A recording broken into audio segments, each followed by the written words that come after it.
01 Business Forum l'hebdo, enjeu cybersécurité. Voilà, on part cybersécurité avec notre expert en cybersécurité chez IZ, en tout cas chez l'éditeur IZ, Benoît Gruenenwald. Bonjour. Bonjour Frédéric. Merci d'être avec nous. Alors, on va parler de smartphones et d'Android justement parce que on néglige un peu trop parfois la sécurité dans nos smartphones et pourtant ce sont 700 000 applications qui chaque année sont retirées par Google justement qui maîtrise Android parce qu'elles ne répondent pas à des critères de cybersécurité, c'est ça ? Oui, et c'est un enjeu très important parce que Android représente 85% de part de marché. Oui. Donc sur ces 700 000 applications, on va s'intéresser particulièrement à celles que l'on va appeler malveillantes. Ce sont des applications qui ont un seul but, c'est de prendre le contrôle de nos smartphones. Et pour cela, la plupart du temps, elles se font passer pour des applications légitimes. C'est-à-dire que tu vas avoir un logo qui va ressembler très fortement à celui de BFM Business, sauf que quand tu vas installer l'application, le BFM Business va avoir 3 S. Et à partir de là, tu laisses la porte ouverte. Et c'est ce qu'on peut avoir aussi sur des événements.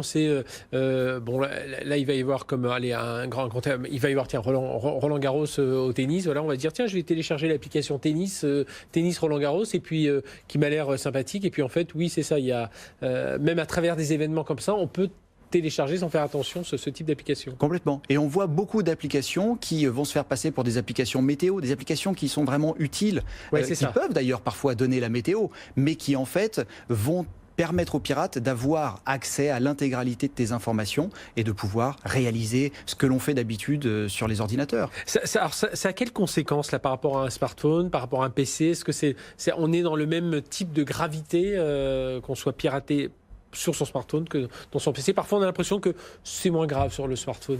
Alors j'aurais tendance à dire que c'est plus grave, d'une part parce que le smartphone est un ordinateur et il est plus proche de l'ordinateur portable que de l'ordinateur traditionnel.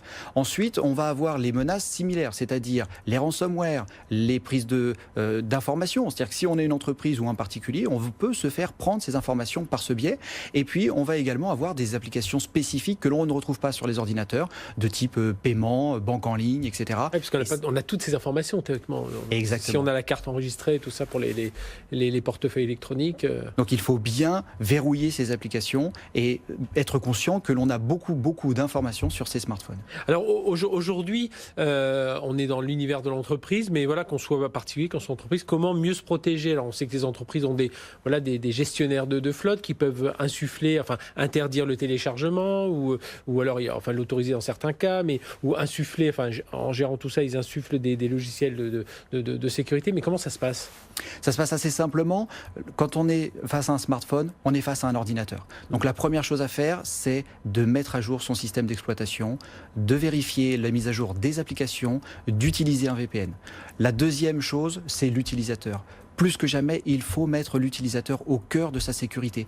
Et pour cela, il faut le former, le sensibiliser et l'amener peut-être à adhérer à une charte. Oui, et parce que justement, on veut avoir souvent, on voit des applications qui filtrent un peu des applications. L'entreprise peut mettre en place ce genre de choses, qui filtrent un peu, qui attention, celle-là, on ne l'autorise pas parce qu'on n'est pas sûr qu'elle soit totalement fiable. Complètement. La première brique, c'est le MDM, parce que le MDM va permettre, donc MDM c'est Mobile Device Management, le MDM va permettre de contrôler à distance les informations que l'on autorise ou pas à être utilisées sur le smartphone, les applications que l'on peut installer, les accès à des logiciels tiers, voire même à des réseaux. On peut éviter que l'utilisateur ne se connecte sans VPN à un réseau qu'il ne connaît pas. Ouais, l'idéal, c'est de séparer les usages pro, perso. Encore une fois, sur son téléphone. Oui, et d'installer un bon antivirus. Merci Benoît Gruenenwald, expert en cybersécurité chez IZ. Donc c'était notre conseil, notre chronique Enjeux cybersécurité, notre conseil sécurité de la semaine. À tout de suite sur